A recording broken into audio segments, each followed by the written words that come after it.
Hello, everyone. Your teacher here, Dan Toohey, checking in for week 3. We had a good, I really enjoyed our live session on Tuesday, and that's really saying something because I don't like live sessions. So, you know, I'm grumpy, but I mean something when I say I like something. So, in any case, but we're moving on here. And as I said in the live session, and I've said whatever in the way I've described the course, we all have to be grown-ups for the next month because there's not much what you need to do right now except for participate in the discussion board, and that is an ungraded assignment.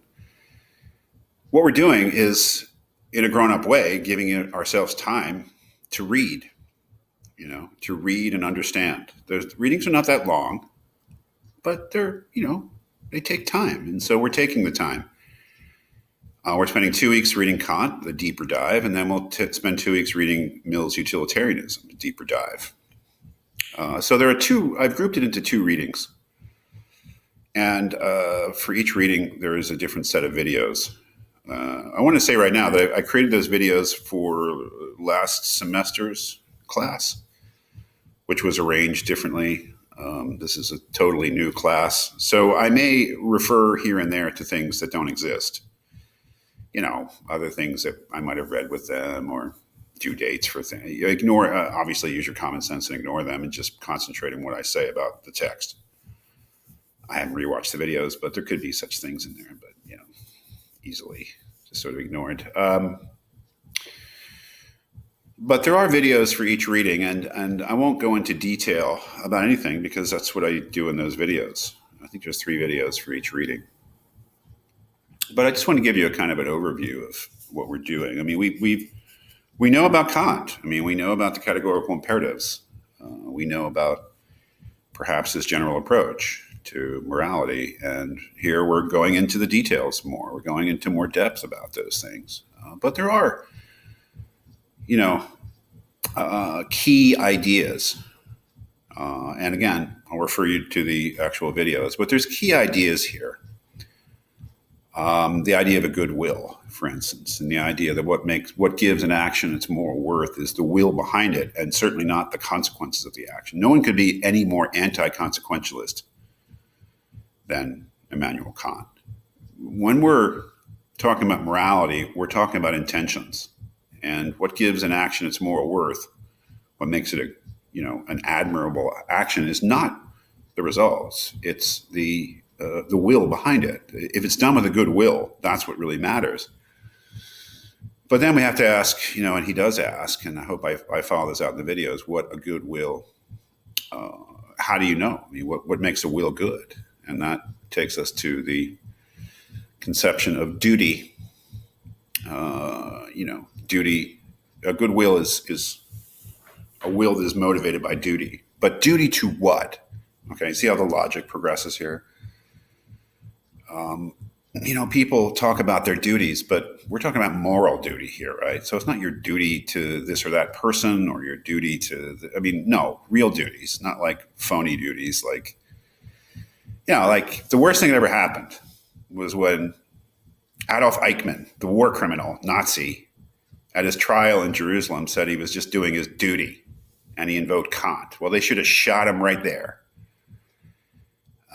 Because that Kant would have died of shame if anybody had done that, right? Kant was literally rolling over in his grave. If anybody rolled over in his grave, it was Immanuel Kant when Adolf Eichmann tried to use him to defend his criminal activity. That was just the worst example. He had you have a duty to uphold the moral law, Kant would say, not to murder people, right?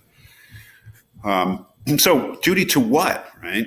Like Eichmann was trying to put over this idea that as a government official, he had a duty to do whatever he was told, which is nonsense, right? Absolute, complete nonsense. So it's very important to get straight on, it's not just doing something out of some free-floating sense of duty that you assign to whatever you want. It's duty to the moral law.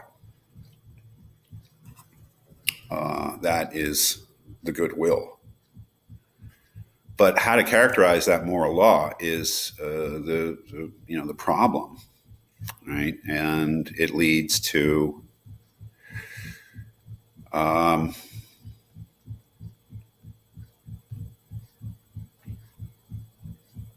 let's see if it's in this reading. Yeah, it's not really in this reading. It's in the next reading. So let me just see if I can find it. Sorry to make this longer than it should be, but I just want to finish the logic of this thing. If you look in the second reading, if I'm not mistaken, is all about the first version of the categorical imperative that we're familiar with, right? But now we're seeing what leads up to that, right? Seeing it in context, right? What sort of law can that be, the conception at which must determine the will without paying any regard to the effect expected from it? And this leads to the first version of the categorical imperative, and there is the one about universalizability. So you can sort of see the logic here. What matters in morality is the intention behind an action, and what the moral intention is that gives an action more worth is a good will. What is a good will? A good will is something done out of duty, a recognition of duty. But duty to what? Well, duty to the moral law. But what is the moral law, right? And especially what is it that can motivate us to act without regard to consequences? Because that's out of bounds.